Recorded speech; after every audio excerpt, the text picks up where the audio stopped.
Boa noite, sejam todos muito bem-vindos a mais um webinar da Brazilian Journal of Anesthesiology.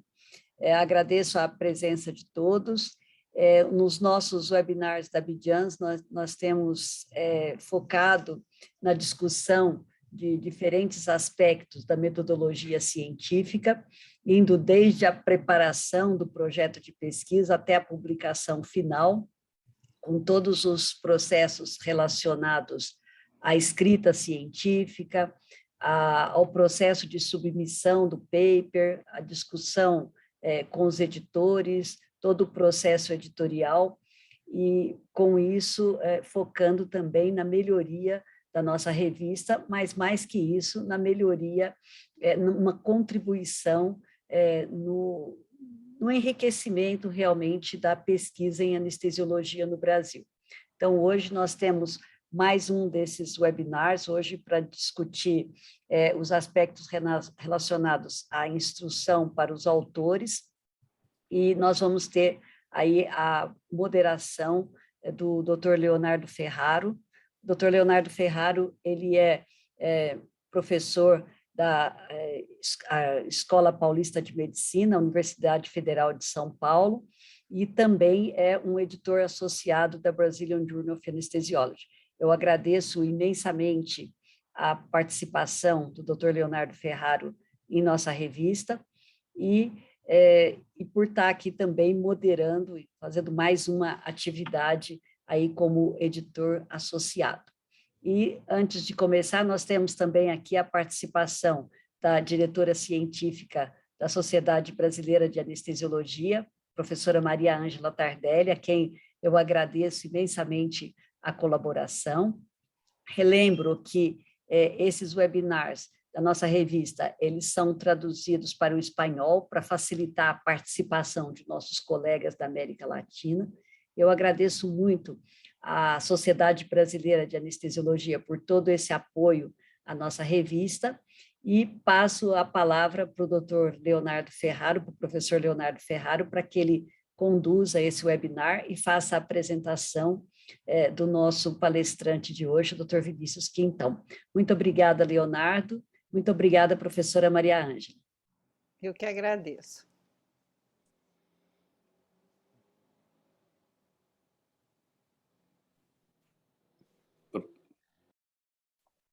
Professor Maria, não vai...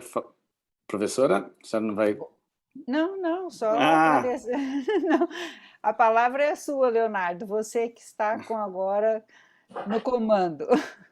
Então tá bom, não, então vamos lá, né? A gente vai dar início, né, a esse webinar, né? Como a professora falou, são webinars muito interessantes que ajudam, né? Muitas vezes alguns pesquisadores, né, têm algumas dificuldades, né, não só na elaboração do projeto, mas muitas vezes na submissão do projeto, né? E apesar das revistas estarem sempre tentando facilitar, às vezes existem algumas dúvidas, né? Então acho que a ideia desse webinar vai ser a gente tentar passar um pouco sobre as normas, né?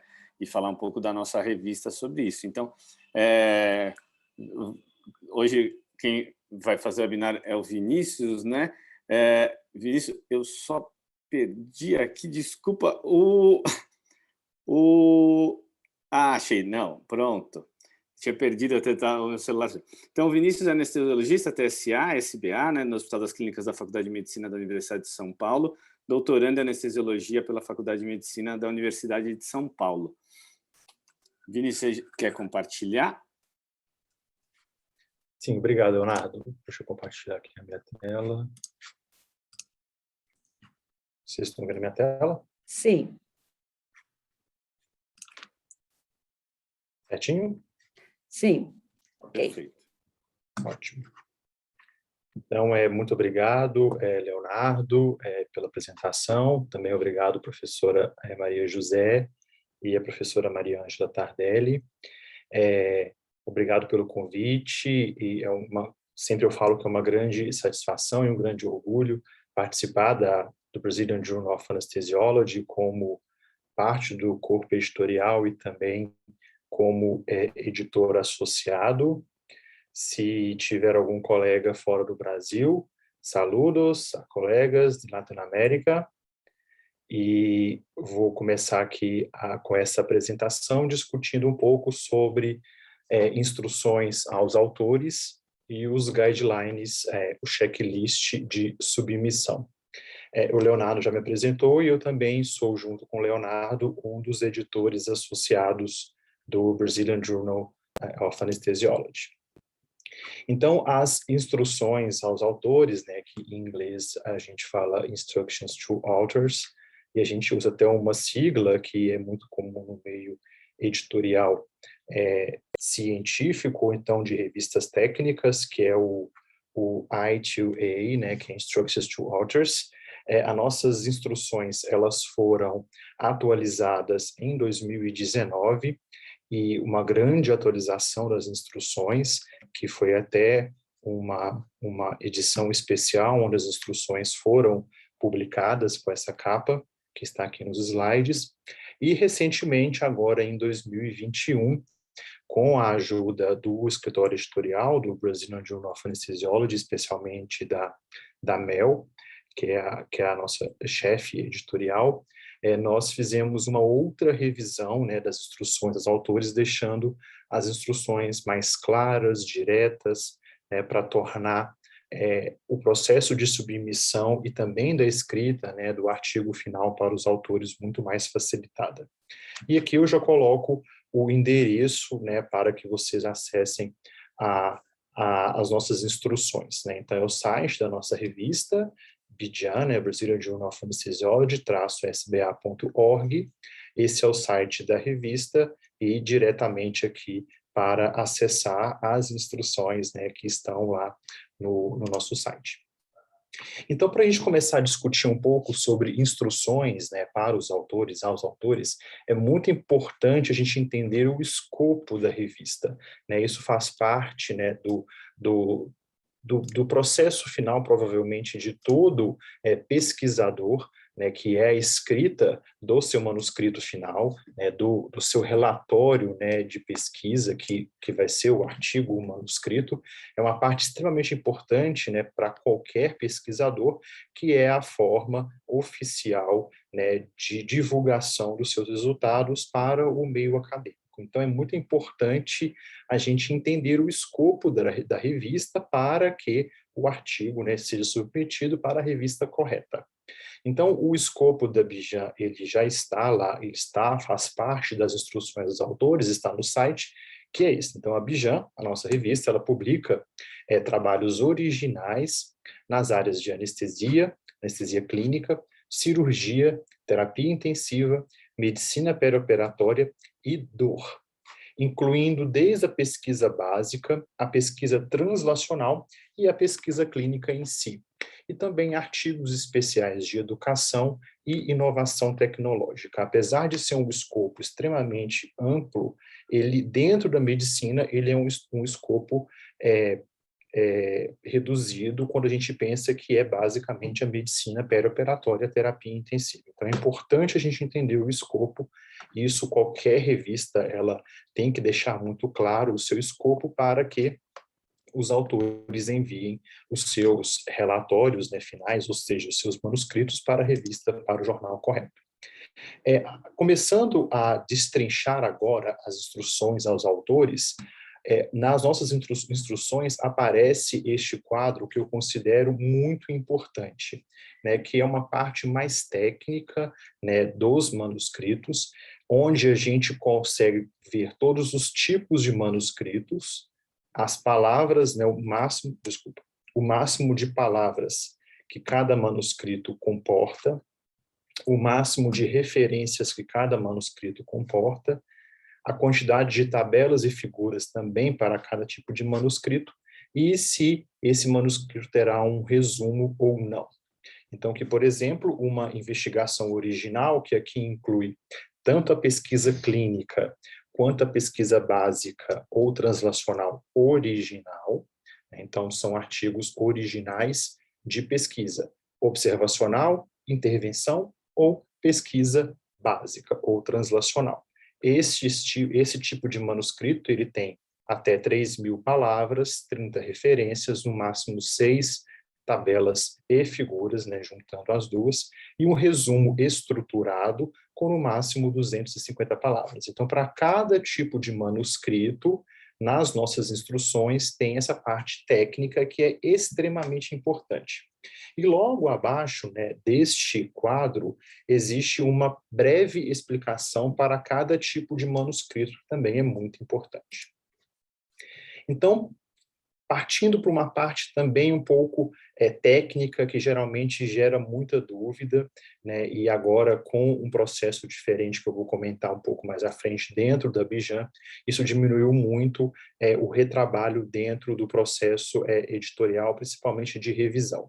Então, o resumo, ele é estruturado para a pesquisa original, que pode ser um estudo clínico observacional, com intervenção, ou um estudo pré-clínico, né, de pesquisa básica ou translacional.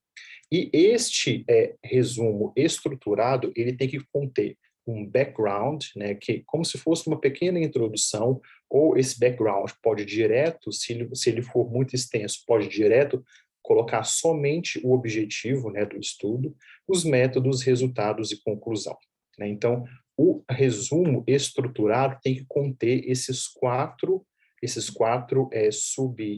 subtítulos, né, dentro do resumo, e apresentar as palavras-chave que a gente vai ver, que a gente pesquisa tanto pelo MESH quanto pelo DEX. Depois eu discuto um pouco melhor essa parte. Já a estrutura do manuscrito, ela é um pouco diferente. A gente substitui o background por introdução, os métodos por materials and methods, ou somente métodos, results, nos resultados, e aqui na estrutura do manuscrito a gente coloca a discussão, que a discussão ela não aparece aqui no resumo, então ela aparece somente na estrutura do manuscrito, e no fim a conclusão. Então estes são os subtítulos, né, que a gente fala de subheadings, da estrutura do manuscrito, que vai aparecer no trabalho original, né, no manuscrito, que é este manuscrito, que é a investigação original. Os outros manuscritos não apresentam essa estrutura. Passando também para outros tipos de manuscritos que a revista aceita, né, que a Bijan aceita. Relatos de casos ou série de casos. Isso aqui é só uma sugestão, porque não existe realmente uma estrutura fixa, né, fechada para relatos de casos, mas geralmente relatos de casos e séries de casos apresentará introdução, o relato do caso ou da série em si e uma discussão, e dentro da discussão, uma pequena conclusão. E além dos relatos de casos, nós também aceitamos cartas ao editor, editorial, geralmente os editoriais, eles são a convite, né, do editor-chefe, short communications, né, que são comunicações breves, e lembrando que os short communications são pesquisas interessantes ou resultados de estudos piloto que devem ser publicados um pouco mais rápido. Então, o processo de revisão ele é mais rápido quando a gente trata de short communication, mas que não tem grande discussão para merecer uma publicação que a gente chama de full paper, que seria uma investigação original. Então, o short communication, cada dia que passa, ele está mais comum, né, nas revistas médicas, e ele foi adotado dentro da Bijan no ano passado. O short communication, ao contrário da investigação original, ele não é estruturado, ou seja, não tem introdução, não tem métodos, não tem discussão, não tem resultados separados, não tem os subtítulos, os subheadings. Ele é uma escrita direta, introdução, métodos, muita ênfase nos resultados e uma breve discussão. Tanto é que os short communications, as comunicações breves, têm o limite de palavras, que é a metade de um artigo, né, de um trabalho original. E também, diferente de uma investigação original, né, de um trabalho original, os short communications não apresentam resumo.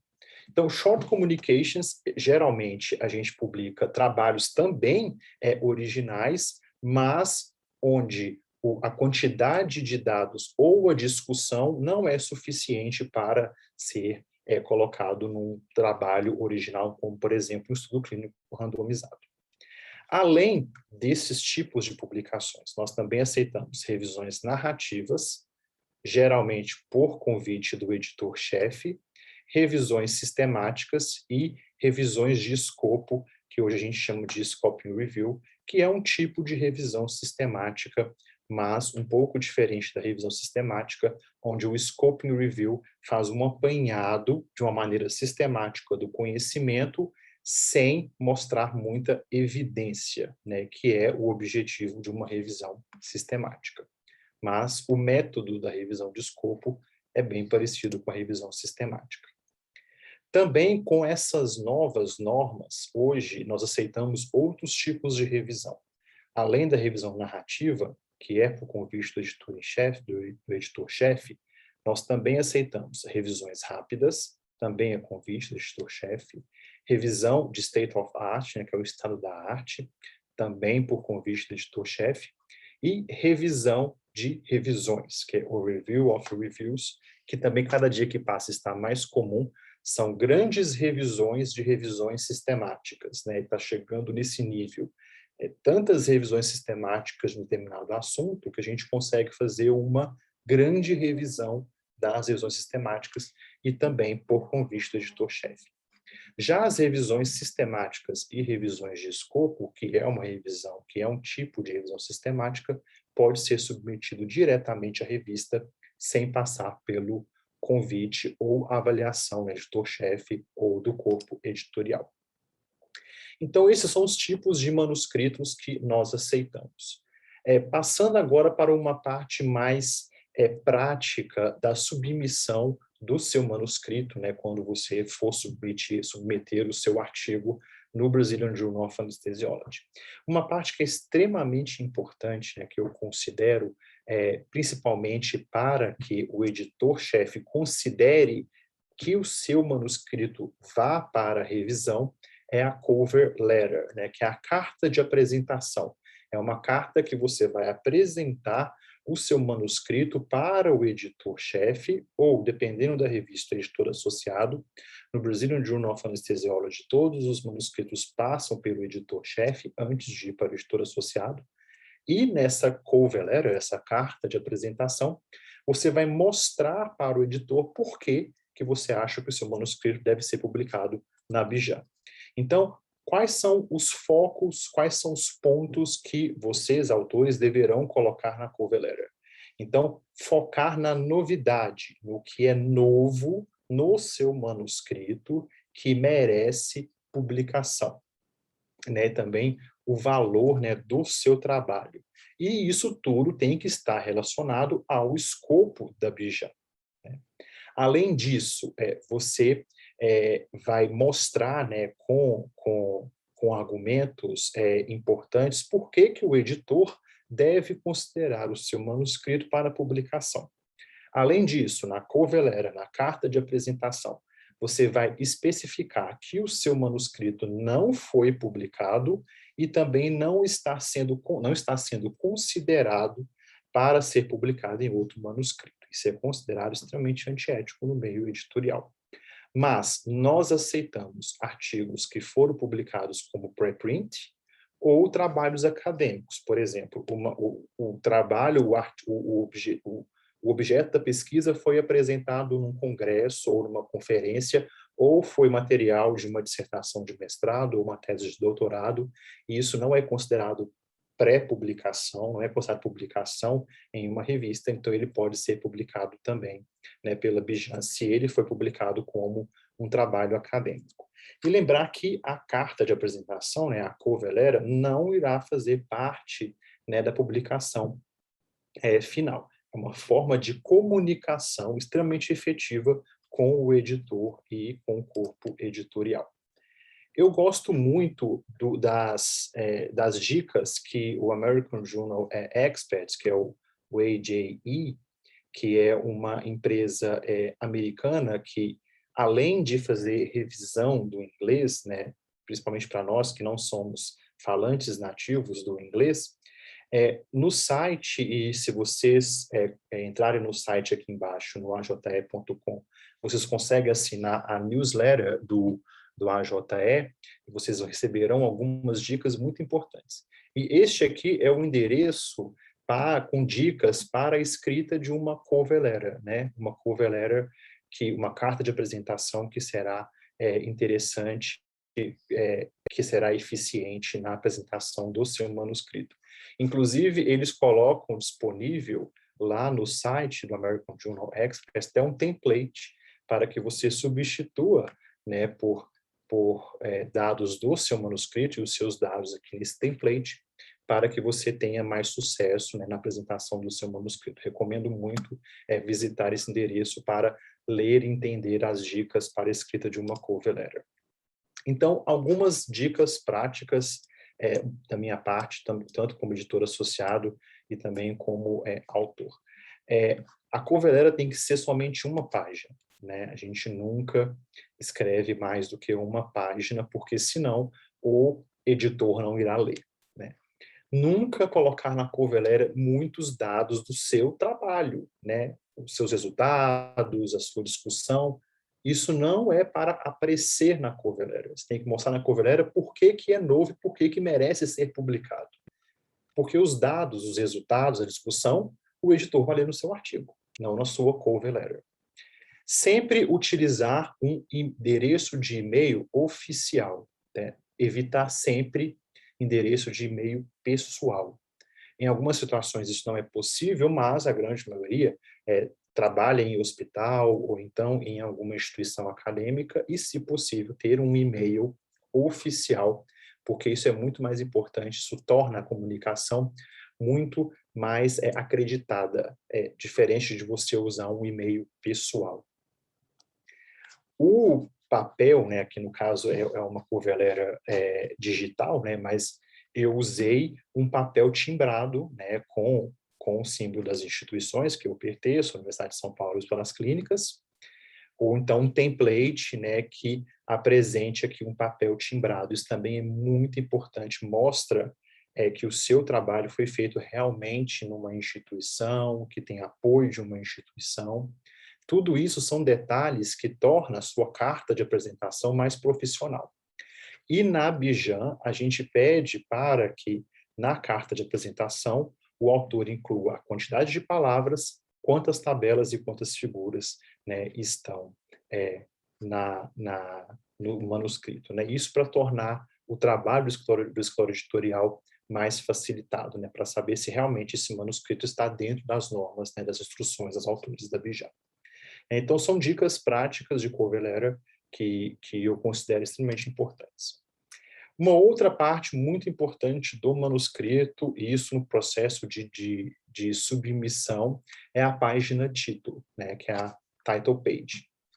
Então, a página de título, né, a title page, a gente vai colocar o título, né, o título corrido, esse running title é um título curto que vai aparecer em cada página do seu artigo quando ele for publicado.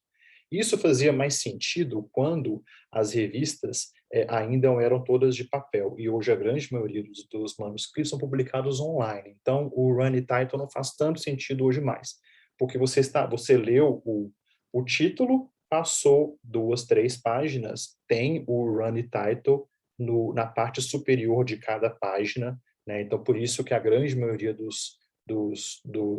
das revistas irão pedir um running title, e a Bijan também pede um running title. Os autores e as suas afiliações, e para a Bijan é obrigatório apresentar um ORCID. ORCID é um número de identidade, como se fosse um CPF do autor. Isso é muito importante para que homônimos, ou então se você usou um nome diferente numa publicação e outra, isso não conte errado depois nos seus índices cientométricos, né? Então, o ORCID ele é muito importante para a identificação do autor, porque é um número fixo, seu, e independente se você usou um nome, esqueceu o nome do meio ou escreveu eventualmente o nome errado em uma publicação, não interessa, porque o que vale é o Work ID. E também na página título, se for possível, colocar ali um link para a aprovação do Comitê de Ética e o registro, se for o caso de um estudo ser registrado, que a gente vai mostrar um pouco mais para frente. Então, aqui um exemplo de uma página título. Então, o título, o título corrido, né, running title, os autores, as afiliações, o ORCID de cada autor e o endereço e a forma de comunicação com o autor, aqui no caso o correspondente, que será o autor que vai responder a todo o processo editorial, de revisões, de provas, de aceite, ou eventualmente do artigo ser negado ou não. Então isso é muito importante que esteja aqui na página de título. Então, como eu falei, o ORCID ele é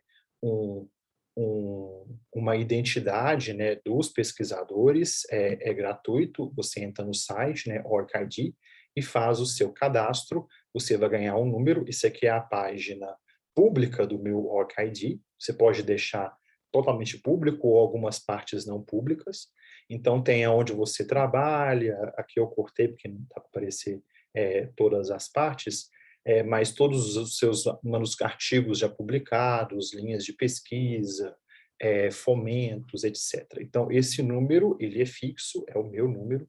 Independente se eu modificar o meu número não altera. Então, a grande maioria hoje das revistas pedem o ORCID de pelo menos o primeiro autor ou autor correspondente. Tá? Então, aqui tem os meus e-mails e outros IDs, né, do pesquisador, como o Researcher ID, que é da Clarivate Analytics, o Scopus ID, que é da Elsevier, né, e outros identificadores, inclusive até hoje em dia o Lattes, né, ele também tem o seu identificador, né, tem o número, né, do Lattes, que também faz parte de um identificador, como também o Google Scholar. Então, quem não tem o ORCID, é super fácil, entra no site e faz o seu cadastro, que você vai ganhar o número do ORCID que você vai usar para as suas próximas publicações no Brazilian Journal of Anesthesiology.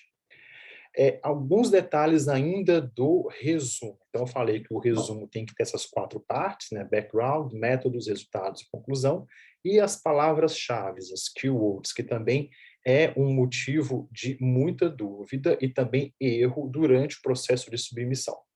E a gente pede que as palavras-chave elas sejam pesquisadas tanto no MESH quanto no DEX, né? O MESH é do NCBI, né? É como se fosse mesmo da Biblioteca Nacional de Medicina dos Estados Unidos, e o DEX é da Biblioteca de Saúde aqui da América Latina, que é uma forma de pesquisa em português, mas você pode pesquisar também o DEX em inglês, que ele vai usar a plataforma MESH para fazer pesquisa.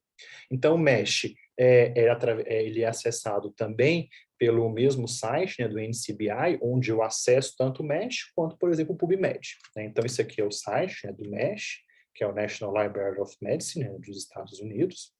E aqui no MESH, aqui de 2021, eu fiz esse print recente, você escreve aqui o descritor, né, qual que é o termo que você quer pesquisar. Por exemplo, eu coloco aqui no descritor anestesia e pesquiso tanto o descritor exato ou um fragmento, né, todos os fragmentos ou algum fragmento, né, porque ele pode ser um descritor ou um termo qualificador, né, ou outra parte que também que a gente chama de sinônimo, que também pode ser usado como uma keyword, mas de preferência utilizar uma palavra-chave que está descrita aqui no MESH. E se você for submeter o seu manuscrito em português, né, lembrando que o Brazilian Journal of Anesthesiology aceita submissões em inglês e em português, você pode pesquisar no DEX, que é o Descritores em Ciências da Saúde, da Biblioteca Virtual em Saúde, que faz parte, que é capitaneado pela OPAS, né, que é a Organização Pan-Americana de Saúde, e também o BIREME. No DEX, eu consigo pesquisar em português, mas quando eu pesquiso em português, ele me dá o termo em inglês, que é o MESH, e o termo em espanhol. Então, sempre, toda vez, quando eu for colocar as suas palavras-chave no seu manuscrito e também no processo de submissão, colocar palavras-chave, né, ou os descritores que estão listados no MESH ou no DEX.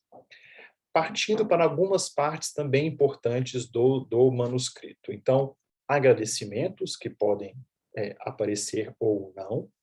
As nossas referências, nós usamos o sistema Vancouver e, de preferência, utilizar um sistema de gerenciamento de referências, porque a gente consegue já escolher Vancouver na submissão das referências, né, quando você coloca as suas referências dentro do seu manuscrito. Tabelas e figuras, elas devem ser citadas no texto principal, em ordem de aparição. Então, você vai colocar a tabela 1, você vai colocar no texto tabela 1. Tabela 2, escrever um texto, tabela 2. Mas não colocar nenhuma tabela e nenhuma figura no meio do texto. As tabelas e as figuras podem ir no final do texto e serão também submetidas em separado, em arquivos separados dentro do software de submissão do manuscrito e sempre, se for possível, mandar figuras e tabelas editáveis, né? Principalmente se a submissão for em português, para que ela possa ser traduzida. Outros tópicos que irão aparecer ou não é se o manuscrito recebeu algum fomento. Lembrar que as abreviações devem ser usadas com cautela, né? E toda vez que você for abreviar, explicar a abreviação na primeira aparição. As unidades, nós utilizamos o sistema internacional de unidades e pés de página, usar o mínimo possível, né? O mínimo possível, de preferência não utilizar no manuscrito nenhum pé de página, utilizar as referências ao invés de utilizar pé de página. Muito bem. Ética em publicação, também é uma parte muito importante, né? Nós seguimos tanto as recomendações do ICMJE, que é o International Committee of Medical Journal Editors. Todas as recomendações do ICMJE estão disponíveis no site, né, do ICMJE. Ele foi atualizado em 2019, é uma grande publicação que eu recomendo quem tiver interesse, né, nessa parte acadêmica e está começando a sua carreira de publicação, né, ler as recomendações, né, de conduta, de relato, de editoração, de trabalhos de pesquisa em jornais médicos, né, que é essa publicação. Ela é um pouco extensa, mas é muito interessante para que a gente entenda todo o processo e a grande maioria das revistas irão seguir as recomendações do ICMJE. Além disso, nós também seguimos as recomendações da Declaração de Helsinki, né, que todo o trabalho realizado em humanos tem que seguir a Declaração, né, de Helsinki. Os estudos em animais também devem seguir preceitos éticos e devem ser aprovados por um comitê de ética em estudos em animais da instituição onde o estudo foi realizado. E os estudos em humanos, observacionais, de intervenção, série de casos, devem ser aprovados pelo comitê de ética em pesquisa da instituição e, em algumas situações, o comitê de ética tem que explicar, né, ou mostrar para o autor por que foi dispensado uma aprovação ética, né, ou então foi dispensado uma submissão ética, ou se foi aprovado de uma forma diferente, porque a revista, né, a Bijan, pode solicitar essa aprovação no processo de submissão. É importante também o autor fazer uma declaração de conflito de interesse. Geralmente a gente coloca essa declaração no final, né, do manuscrito, no texto principal, e aqui nessa publicação do ICMJE existe também existe uma explicação interessante como se declarar conflito de interesse. E lembrar sempre de usar linguagem inclusiva, né, respeitando todos os direitos, né, tanto de sexo, raça, orientação, orientação sexual, religiosa. Isso é muito recomendado em qualquer publicação, inclusive na Bijan. Com relação a autores, também seguimos os critérios do ICMJE. Então, o autor ele tem que ter, contribuição substancial na concepção do desenho do estudo, na aquisição dos dados, análise, interpretação, e ele participou, né, da escrita, né, do manuscrito, né, revisando partes importantes do manuscrito.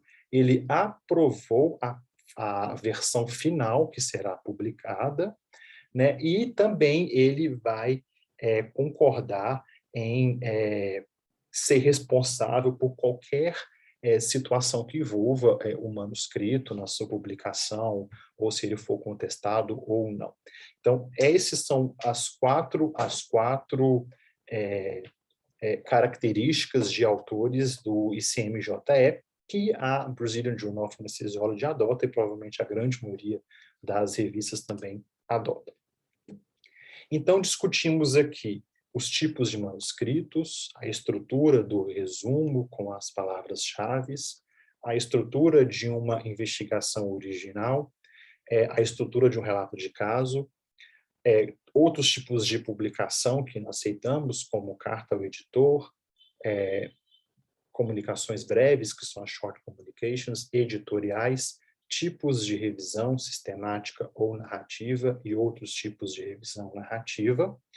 Passamos por uma parte importante mais prática na submissão, como que é feita a cover letter, a carta de apresentação, como que é feita a title page, né, que é a página de título, o que deve aparecer em cada um desses documentos, o texto principal, né, as figuras e as tabelas que serão submetidas em separado no software de submissão, a parte ética, que é extremamente importante, e também os critérios de autoria.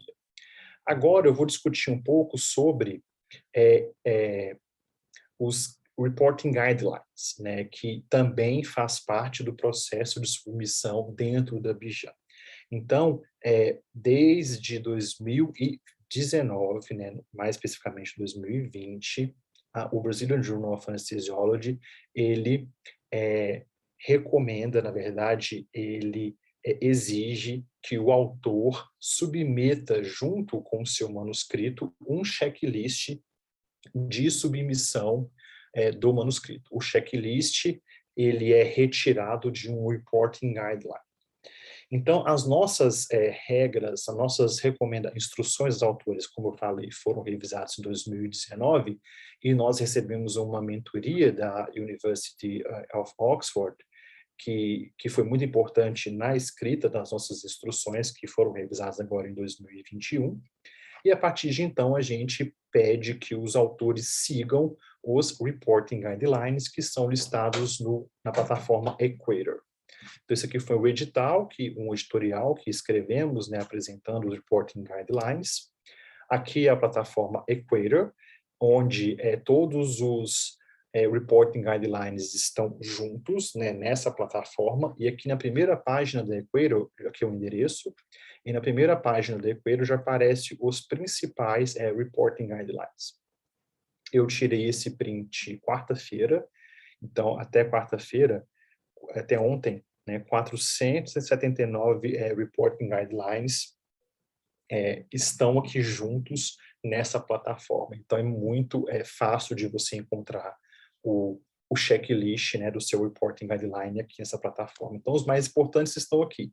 Para estudos clínicos randomizados, o consorte, os estudos observacionais, o STROBE, que é dividido tanto para estudos transversais, estudos de coorte, caso controle, revisões sistemáticas, que é o PRISMA, protocolos de estudos clínicos intervencionistas, o SPIRIT, estudos de prognóstico e diagnóstico, o STAD, relatos de caso, o CARE, e por aí vai, né? Mas aqui são os mais importantes, lembrando que existem 479 Reporting Guidelines até então. Quando a gente estava escrevendo esse editorial junto com a Universidade de Oxford, um dos pesquisadores da University of Oxford, ele é brasileiro, e antes, quando a gente estava escrevendo, era o processo também de tradução de alguns Reporting Guidelines que aparecem na plataforma Equator em português, como a gente pode ver, né, já existem alguns disponíveis em português, eles traduziram os Reporting Guidelines para roteiros de relatos, né? Que é uma tradução bem ipsis literis. Mas para nós que falamos português, especialmente no Brasil, relato lembra muito relato de caso. Então, ia ficar um pouco confuso esse nome, essa tradução para Reporting Guidelines como roteiros para relatos. Então, como tudo em português, ficou muito mais extenso, né? Então, Reporting Guidelines, a tradução correta é roteiro para redação de artigos científicos. Então, como eu falei, para estudos clínicos randomizados o consorte, observacional o Strobe, o CARE para relatos de caso, lembrando que este ano, para a anestesia, existe uma extensão do CARE, que é um CARE adaptado para a medicina perioperatória, que se chama ACRI, que foi publicado na revista Anesthesia e é disponível, e hoje a gente recomenda o uso do ACRI, está lá nas nossas instruções, né, utilizar este Reporting Guideline quando for escrever um relato de caso de medicina perioperatória, isso inclui anestesia. Revisões sistemáticas, o PRISMA, estudos pré-clínicos em animais, o ARRIVE, etc. Então, hoje, faz parte da submissão o autor pegar o checklist, por exemplo, o estudo do autor é um estudo clínico randomizado. Então, ele pega o checklist do consorte, o checklist é como se é uma lista mesmo, com todas as partes importantes que devem aparecer num estudo clínico randomizado, e o autor tem que preencher nesse checklist qual a página aparece cada item, né, desse checklist. Isso serve para qualquer manuscrito que for ser submetido à BIJA.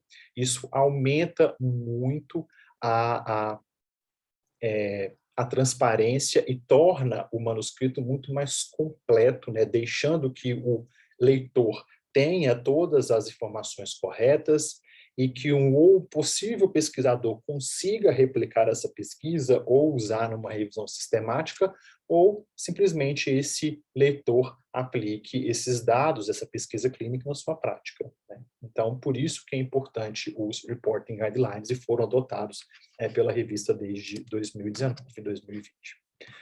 No site da Equator aparece, está disponível esse fluxograma, que é bem interessante, que ajuda você a escolher o seu Reporting Guideline se você não sabe qual checklist você vai utilizar. Então, por exemplo, a pesquisa foi feita com humanos, sim. A pesquisa gerou dados quantitativos, sim. Você combinou a sua pesquisa com a análise de outros estudos, ou seja, foi uma revisão? Não. Você randomizou os seus participantes para alguma intervenção? Sim. Então, você vai usar o consorte, né? Então, existem, aqui neste fluxograma, estão os Reporting Guidelines mais importantes, né? Mas se o autor tiver dúvida, você consegue, numa pesquisa rápida dentro da plataforma Equator, descobrir qual vai ser o Reporting Guideline que você for usar, e estamos também disponíveis para ajudar o autor, né, na escolha do Reporting Guideline adequado para que ele submeta o checklist do Reporting Guideline correto na sua submissão.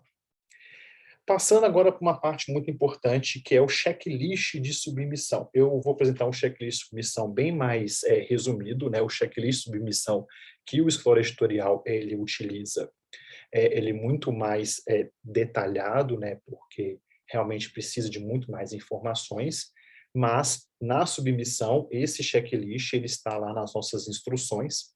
Então, para a submissão, o autor tem que ter a cover letter, como eu já falei, a página de título, como eu já falei, a cópia ou link da aprovação do Comitê de Ética em Pesquisa Institucional, se isso realmente se aplicar, registro do estudo, também se isso se aplicar àquele estudo, eu vou discutir isso com mais detalhe, e 2 documentos muito importantes que a nossa revista exige, que é o Author Agreement, né? Os autores eles vão aceitar aquele manuscrito, ele vai aceitar que aquele manuscrito seja publicado, ou no caso, no início, que ele seja passa por um processo de editoração, e também uma declaração, né, de copyright para a Sociedade Brasileira de Anestesiologia, onde o manuscrito agora ele vai ficar para a Revista Brasileira de Anestesiologia, lembrando que a nossa revista ela é completamente de acesso livre e isso realmente é muito importante no meio, na pesquisa. Cada dia que passa, isso está sendo mais e mais discutido. Os arquivos, né, que o autor vai ter que fazer parte do seu checklist de submissão quando ele for colocar o seu manuscrito lá no nosso software de submissão.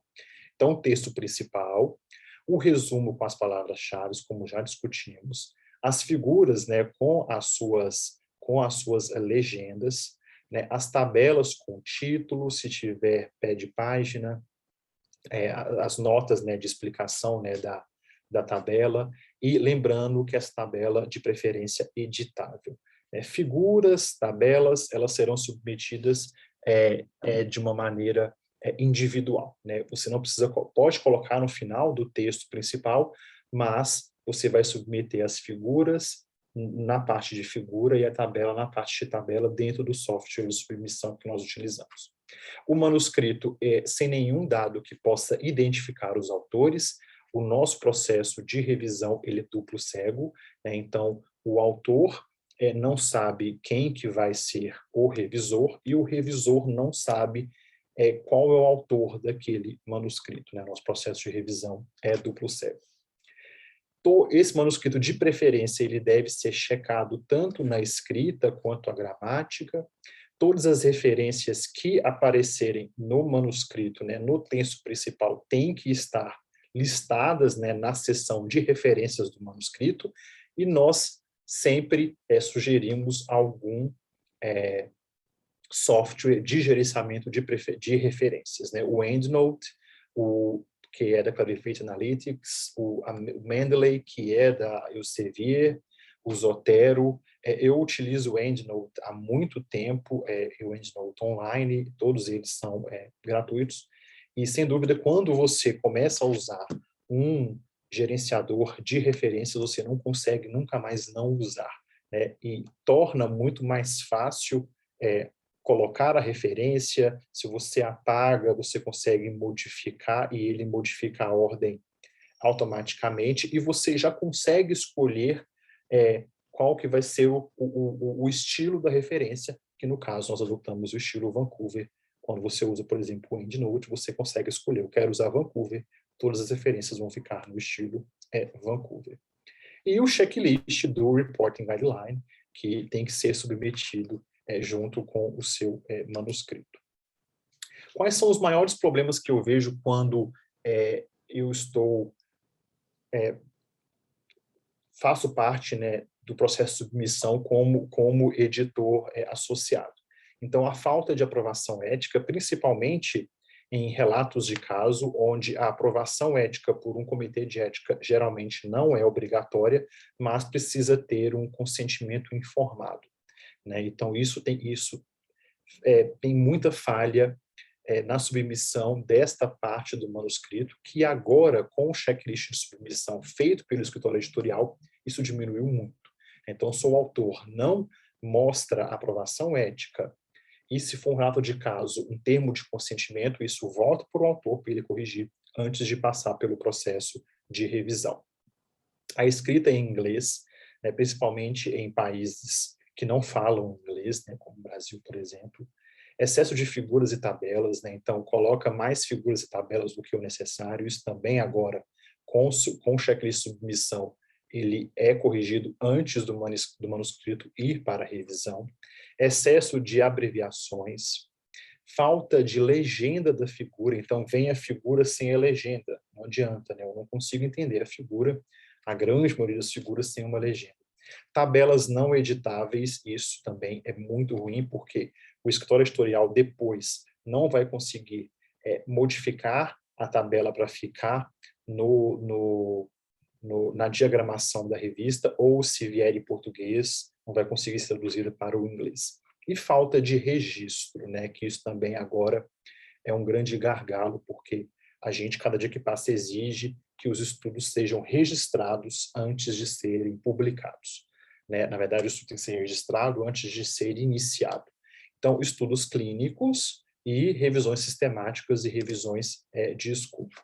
Então, com relação a esse problema, que é a escrita do inglês. Então, como nós não somos falantes nativos do inglês, precisamos, na grande maioria das vezes, de uma prova, né, de uma revisão do inglês. E nós sugerimos 3 serviços, o American Journal Experts, o AJE, o ENAGO e o Proofreading Service, que é também um serviço interessante.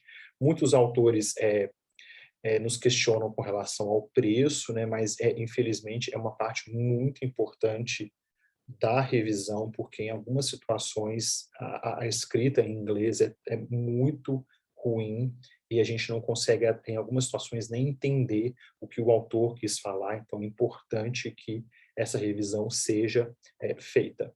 E a falta de registro, né, de estudos clínicos, revisão sistemática e revisão de escopo. Então, de estudos clínicos, a gente, no Brasil, temos que registrar os nossos estudos na REBEC, né, que é o Registro Brasileiro de Estudos Clínicos. O Próspero é para registro de revisões sistemáticas e o Open Science Framework para registro de revisões de escopo.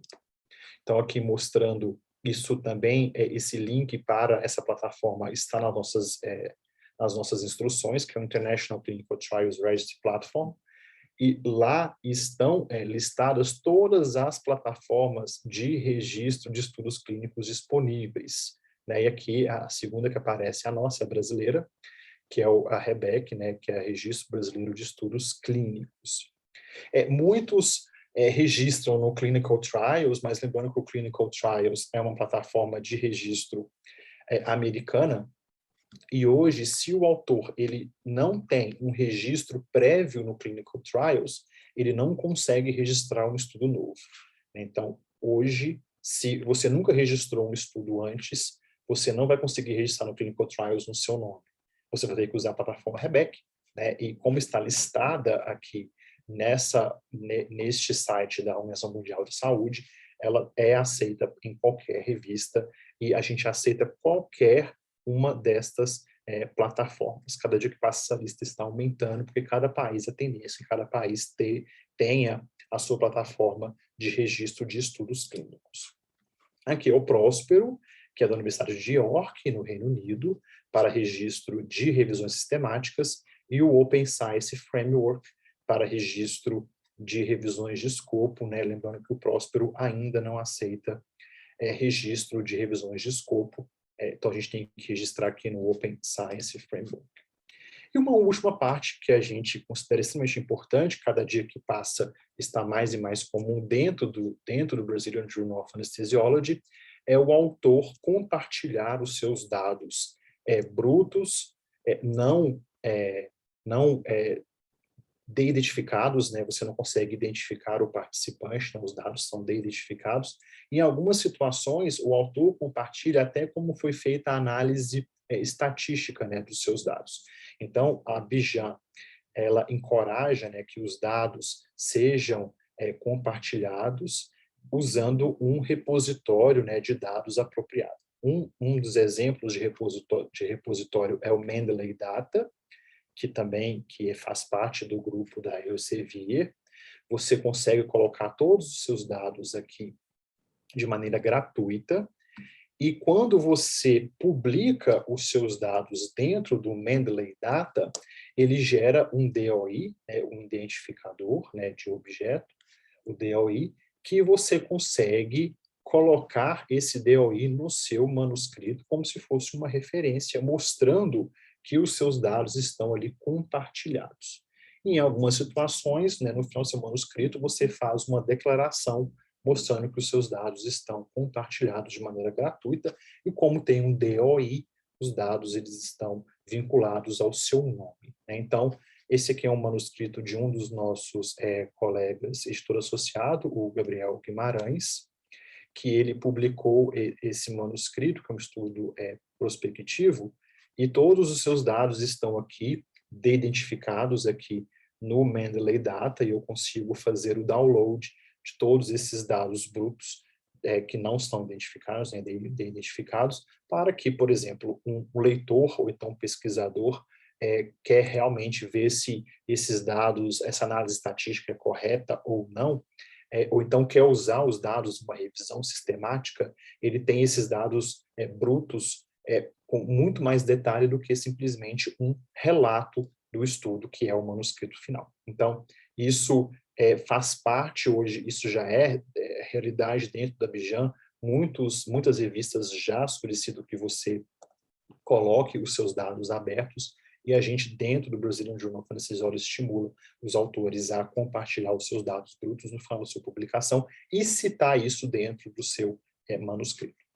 E aqui, por último, o checklist de submissão, que está disponível lá nas nossas instruções no site, né? Tem um link que eu acesso esse checklist, que é importante para o autor marcar aqui todas as partes, né, desse checklist antes que ele vá para o software em si, onde ele vai submeter o seu manuscrito para o escritório editorial, o editor-chefe, e, porventura, esse manuscrito irá para revisão, né? Então, esse checklist é muito importante, ele está lá disponível nas instruções aos autores. Aqui, de novo, coloco o site para vocês. Então, é isso, muito obrigado, e estou aberto aqui para a gente discutir.